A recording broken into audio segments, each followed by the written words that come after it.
স্বামী বিবেকানন্দ একবার বলেছিল যে নিজের জীবনে একটি লক্ষ্য নির্ধারণ করো আর নিজের পুরো শরীরকে ওই লক্ষ্য পূরণ করার জন্য লাগিয়ে দাও আর সমস্ত রকম ফালতু চিন্তাকে নিজের লাইফ থেকে বাইরে বার করে দাও। এটাই সফল হওয়ার মূল মন্ত্র। আমরা অনেকেই এপিজে আব্দুল কালাম স্যারকে নিজের ইন্সপিরেশন ভাবি, বাট তুমি কি জানো এপিজে আব্দুল কালাম স্যারের ইন্সপিরেশন কে ছিলেন? স্বামী বিবেকানন্দ। আর শুধু এই নয়, নিকোলা টেসলা, সুভাষচন্দ্র বসু, লাল বাহাদুর শাস্ত্রী, আরো অনেক লেজেন্ড আছে যাদের ইন্সপিরেশন ছিলেন স্বামী বিবেকানন্দ। আজ আমরা এই ভিডিওতে স্বামী বিবেকানন্দের জীবনে ঘটে যাওয়া 3টি রিয়েল কাহিনী শুনবো, যেটা আমাদের জীবনে অনেক বড় শিক্ষা দেবে। কাহিনী নাম্বার 1। একবার স্বামীজি একটি নদী পার হওয়ার জন্য নদীর সামনে দাঁড়িয়েছিল। তখন একজন সাধু এসে বলল, আপনি কি স্বামী বিবেকানন্দ? তখন স্বামীজি উত্তর দিল যে হ্যাঁ, আমি স্বামী বিবেকানন্দ। তখন ওই সাধু জিজ্ঞাসা করলো, আরে স্বামীজি, আপনি এখানে কি করছেন? তখন স্বামীজি বলল, আমি এই নদী পার হতে চাই, সেই জন্য নৌকার জন্য অপেক্ষা করছি। তখন এই সাধু বলল, আরে স্বামীজি, আপনি এত বড় একজন ব্যক্তি, এই সামান্য নদী পার হতে পারছেন না? দেখো, আমি আপনাকে নদী পার হয়ে দেখাচ্ছি। তখন সেই সাধু পানির উপর দিয়ে হেঁটে নদী পার হয়ে আবার পানির উপর দিয়ে হেঁটে স্বামীজির কাছে এসে বলল যে দেখো, আমার কাছে এত শক্তি আছে, এত ট্যালেন্ট আছে, এত জ্ঞান আছে, তারপরেও কেউ আমাকে চেনে না। আর আপনার কাছে কোনো জ্ঞান নেই, কোনো শক্তি নেই, তারপরেও সবাই আপনাকে চেনে। এটা শোনার পর স্বামীজি একটু হেসে বলল যে তোমার এটা শিখতে কতদিন লেগেছে? তখন সাধু বলল 15 বছর। এতক্ষণে স্বামীজির নৌকা চলে এসেছে, সেই জন্য স্বামীজি ওই সাধুকে নিয়ে নৌকায় উঠে গেল আর দুজনে নৌকায় চড়ে নদীটি পার হলো। নদীটি পার হবার পর স্বামীজি নিজের পকেট থেকে 1 টাকা বার করে ওই নৌকার মাঝিকে দুজনের ভাড়া দিল। তখন স্বামীজি ওই সাধুকে বলল, যে কাজ তুমি 50 পয়সা দিয়ে করতে পারতে, সেই কাজ শিখতে তুমি নিজের জীবনের 15টা বছর নষ্ট করে দিয়েছো। কিন্তু তুমি যদি এই 15 বছর সমাজের কোনো ভালো কাজে লাগাতে, তাহলে আজ তোমাকে সবাই চিনত।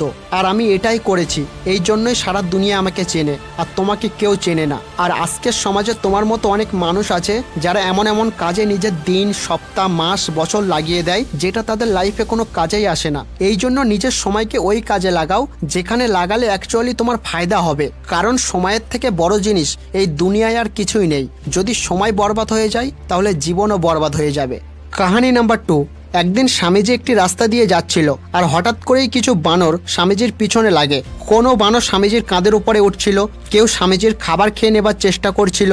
এইসব দেখে স্বামীজি ওখান থেকে পালিয়ে আসছিল, বাট স্বামীজিও দৌড়াচ্ছিল আর তার পেছনে বানররাও দৌড়াচ্ছিল। কোনোভাবেই স্বামীজি ওই বানরদের পিছু ছাড়াতে পারছিল না। তখনই এক ব্যক্তি এসে স্বামীজিকে বলল, তুমি ভয় পেও না, তুমি যত ভয় পাবে এরা তোমাকে ততই ভয় দেখাবে, তুমি রুখে দাঁড়াও। আর তখন স্বামীজি পিছনে ফিরে চোখ বড় করে জোরে চিল্লাতে থাকে, আর এইসব দেখে ওই বানরগুলো সেখান থেকে দৌড়ে পালিয়ে যায়।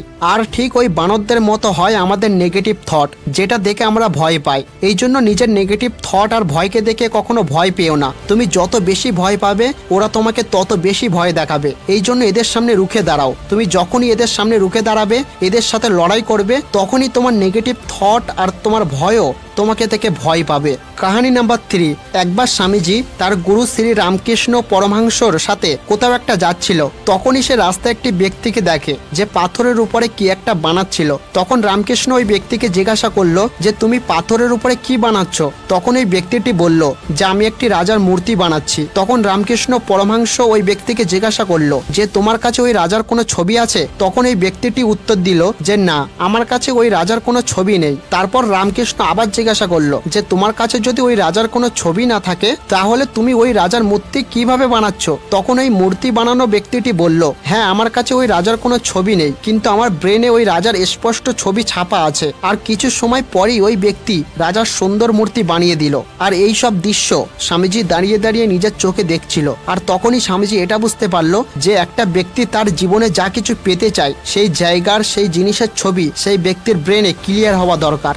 ওকে তো বন্ধু, আশা করছি এই 3টি কাহিনী তোমার কাছে ভালো লাগলো। আর শুধু এই কাহিনী শুনে কোনো লাভ নেই, একে নিজের লাইফে অ্যাপ্লাই করবে। দেখা হচ্ছে আবার এক নতুন ভিডিওয়। ততক্ষণের জন্য সুস্থ থাকুন, ভালো থাকুন এবং নিজের স্বপ্নকে বাঁচিয়ে রাখুন।